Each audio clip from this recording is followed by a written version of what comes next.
आदरणीय मुख्यमंत्री को दोबारा बहुमत से चुनकर आने के लिए भी धन्यवाद। माननीय वित्त मंत्री के द्वारा अनुपूरक बजट, द्वितीय अनुपूरक बजट जो 4,833 करोड़ 39 लाख लाया गया है, जबकि यही सरकार ठीक कुछ दिन पूर्व प्रथम अनुपूरक बजट, माफ कीजिएगा, प्रथम अनुपूरक बजट 4,833 करोड़ 39 लाख का लाया गया था और आज पुनः द्वितीय अनुपूरक बजट जो कि 11,697 करोड़ 45 लाख की राशि लेकर आए हैं।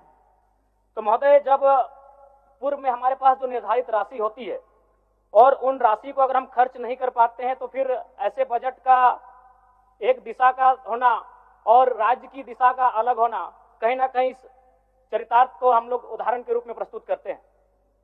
महोदय, बजट की सार्थकता तभी आम व्यक्ति को समझ में आएगी जब एक गांव का सबसे गरीब व्यक्ति, गंगवा की पत्नी गंगिया, अपनी गठरी में बाजार के बजट को रख पाएगी। आज तमाम माननीयों ने, हमने भी सोचा था कि पक्ष की तरफ से विषय को रखा जाएगा, विपक्ष वाले तर्क को प्रस्तुत करेंगे और इसी बीच मैं एक नया नवेला युवा सीखने का कार्य करूंगा, लेकिन मैक्सिमम समय इन्होंने दिशाहीन मुद्दों पे रखा। तो मैं, चूंकि मैया सम्मान योजना मूल बिंदु रही, केंद्र बिंदु रही, किसी ने उसे सम्मान कहा, नारियों का सम्मान कहा, महिलाओं का सम्मान कहा, हम लोग भी महिलाओं के सम्मान के पक्षधर हैं। हमारे एक भाई कह रहे थे कि 2,500 रुपए की राशि जब एक स्कूल कॉलेज में पढ़ने वाली बहन को दिया जाएगा तो उससे वो स्कूल कॉलेज कागज, कॉपी, कलम की सामग्री लेगी।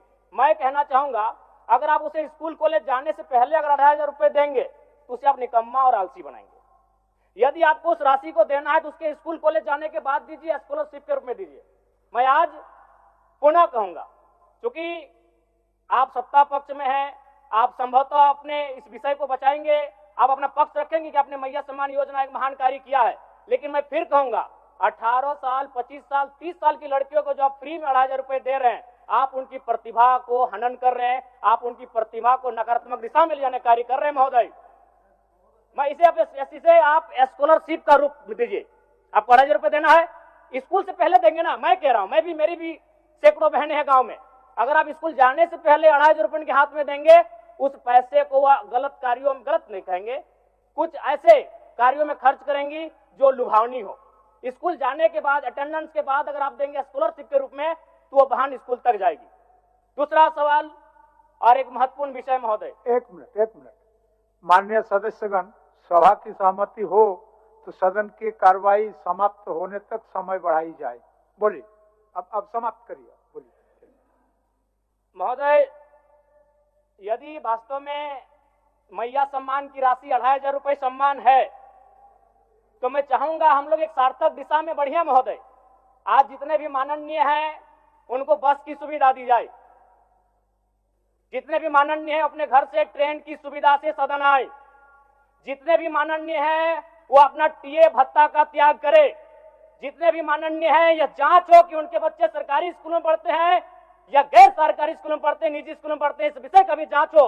अगर उसमें अगर कसौटी में उतरते हैं, हम कहेंगे ये मैया सम्मान योजना है, और नहीं तो इसे केवल और केवल जिस सपने के साथ ये राज्य अलग हुआ था वो सपना कहीं ना कहीं अधूरा होगा। महोदय, 2,500 रुपया सम्मान की कसौटी नहीं होगा। सम्मान तभी होता है जब समानता से आता है, समानता है तभी सम्मान है। अगर समानता नहीं है महोदय तो किस सम्मान की आप बात करते हैं? महोदय, मैं पुनः कहना चाहूंगा, महोदय 30 सेकंड 45 सेकंड का समय चाहूंगा। आदरणीय परम श्रद्धेय, सीजीएल का मामला अभी भी गर्म है। यदि सरकार को लग रहा है वो सच्चे हैं तो सांच को आंच क्या करा लीजिए जांच, सांच को आंच क्या करा लीजिए जांच। और अब कब तक बहाना दीजिएगा कि ये विपक्ष की साजिश है?